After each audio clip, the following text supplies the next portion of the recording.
O planeta já entrou numa nova era e os fósseis que ela vai deixar somos nós e o nosso lixo. Forte essa frase, né?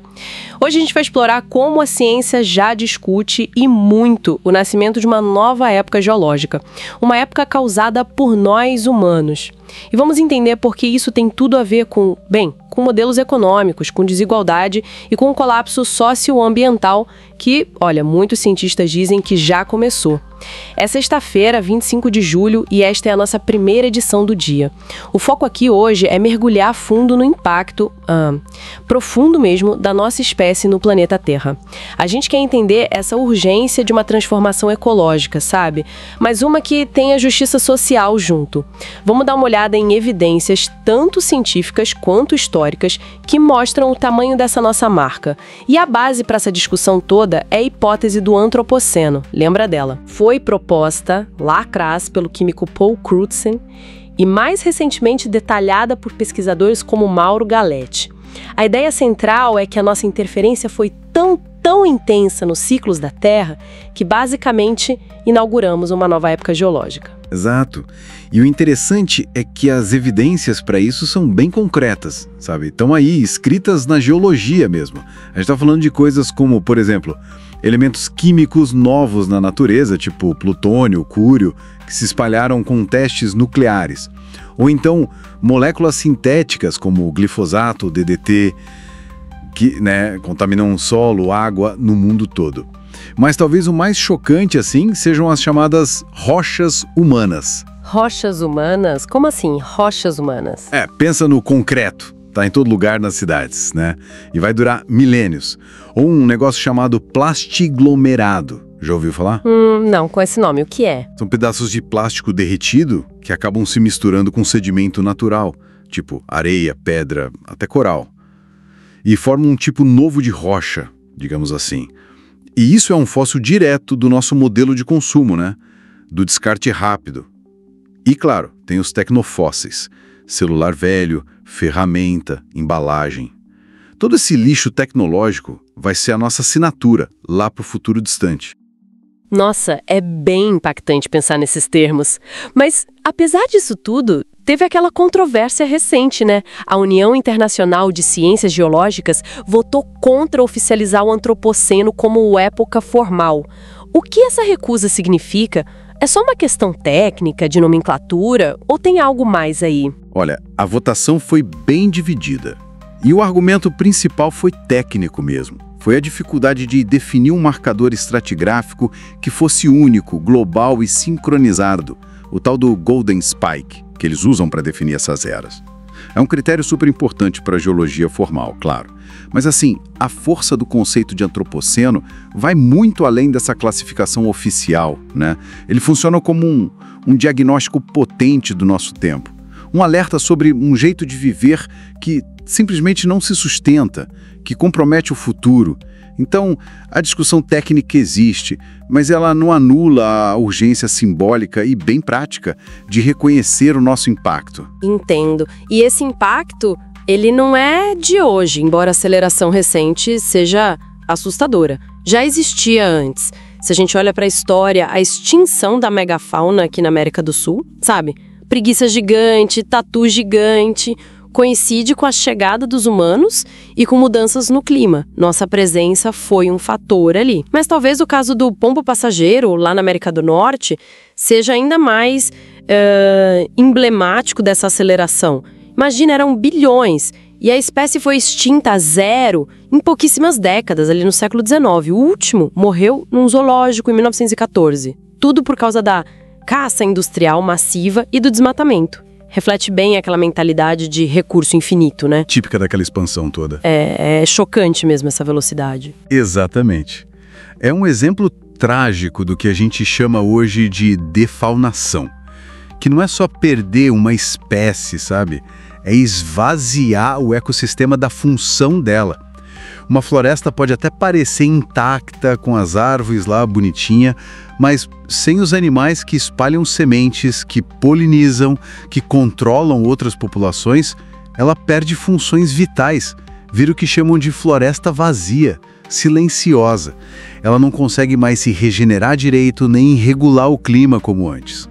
A gente perde as interações que sustentam tudo. E tem um dado que coloca essa nossa dominância em perspectiva de um jeito impressionante. Estima-se que hoje, se a gente pegar toda a biomassa de mamíferos terrestres, só 4% é de animal selvagem.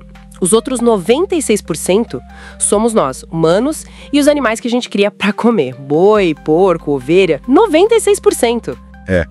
É difícil até de visualizar. Pois é, se a gente junta tudo isso, essa dominância da nossa biomassa e dos nossos animais, com essa difaunação espalhada pelo planeta, o que a gente vê é um sistema ecológico global que está, assim, profundamente alterado. Aponta para um colapso funcional mesmo em muitos lugares. Não é só uma questão de espécies ameaçadas aqui e ali. É a própria teia da vida que está ficando mais frágil, sabe? E aí tem aquela citação que a gente leu. O antropoceno não é inevitável, ele é construído e pode ser enfrentado, mas só se a gente parar de romantizar o progresso que mata. Isso faz a gente pensar, né?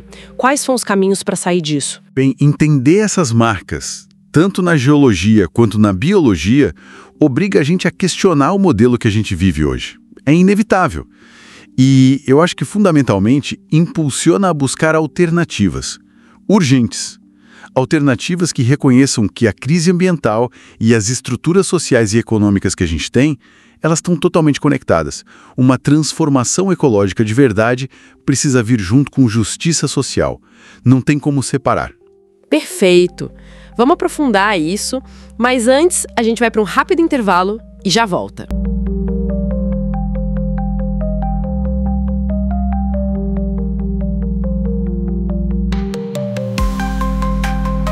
Estamos de volta. E olha, nessa parte da nossa edição, a gente vai mais fundo daquele debate político, ético que a gente começou antes. Isso aí. O foco agora muda um pouco, né?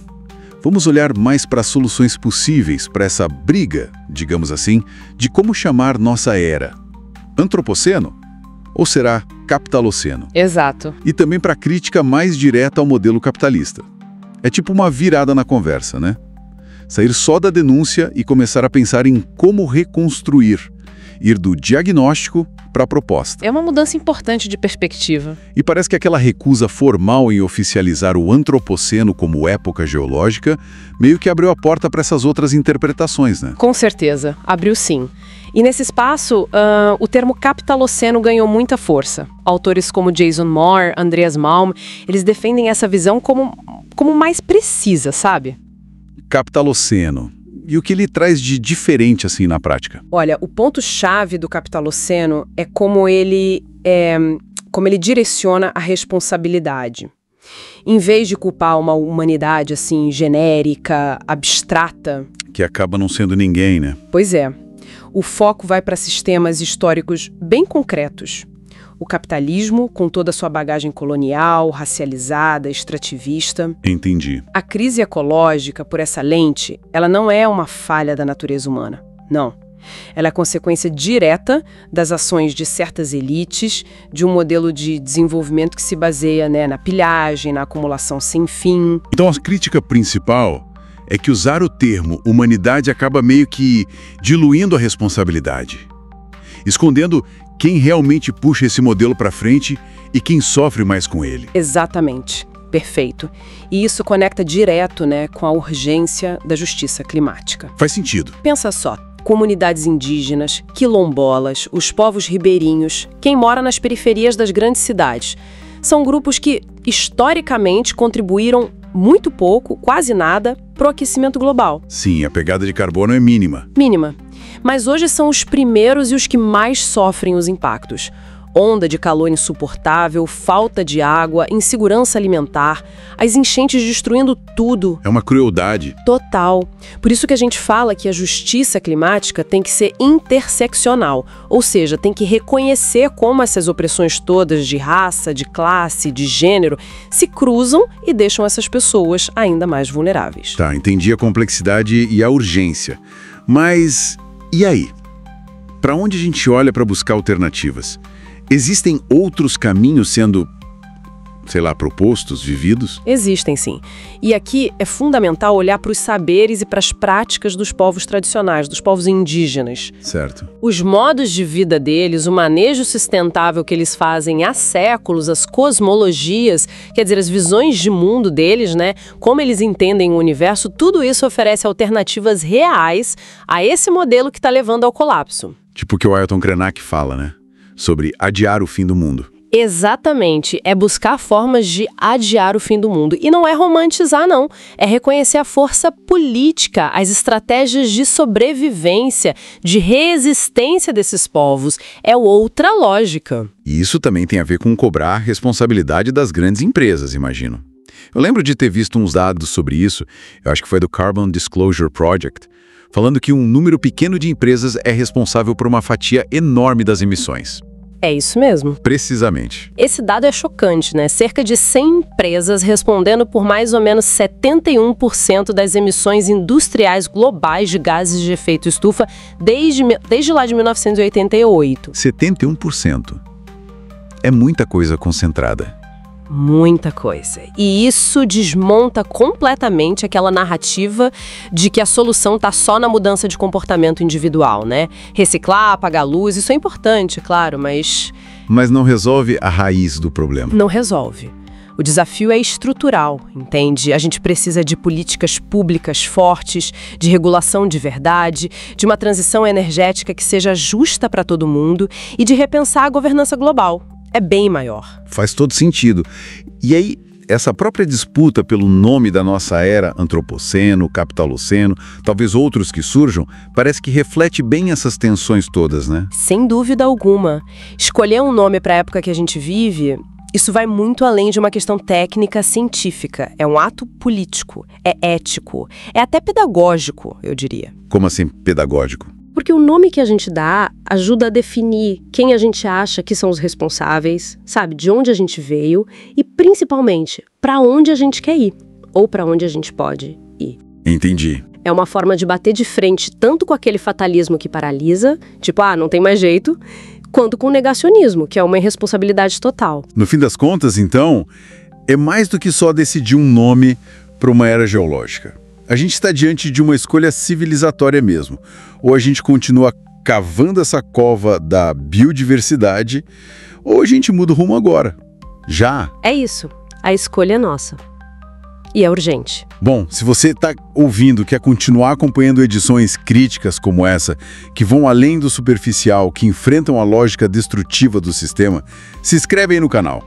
Aqui a gente não explica o mundo só para aceitar, a gente explica para transformar. Isso mesmo. E importante, os links para as fontes que a gente usou para montar esta edição e também o acesso a outros artigos sobre o tema, tá tudo na descrição do episódio, ok?